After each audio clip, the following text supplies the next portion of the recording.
Abagendesha imodoka zica amafaranga mu gisagara ca Bujumbura baganire n'imbonesha kure BTV Burundi kuri uno wa 8 Nyakanga 2023 baridoga ko hasuye kwibonekeza amasitasiyo amwamwe adatanga igitoro gikwiye. Amasitasiyo tunywesha ku bitoro rero hari amwe usanga adakwiza. Bigiye kunywesha igitoro kagusha igitoro c'50 ugasanga bura litiro zishika 5 nyene. Bari ubuhombe budasanzwe nabundi abakiriya basigaye bidoga ko tubacamera menshi ata mikoro bafise. Bavuga yuko imishaha itaduze yaho ibintu biduga ntushaka kubadugiriza usanga dukora mu buhombe rero. Kwe imodoka za transport nta kindi kintu ubucunzi nta yindi nka ubucunzi.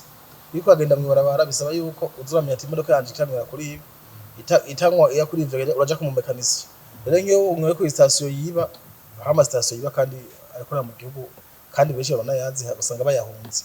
Utayimenye ukaja kuyinywesha ko rero usanga mwiyo misi yose isombe niko iheze ukorera busa. Izi modoka za transport nshaka kuresha station y'ibiti babo wayibonye nawe twa amafaranga yiza kunywa ugenda uyazo imuhira.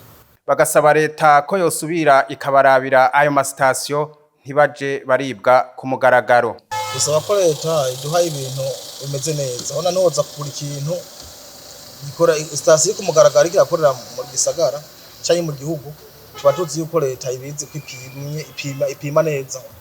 Rero usanze dupimiye nabi rero tutamikoma kuri leta kuko niyo abantu ntibotwa ku mugaragaro hariho leta.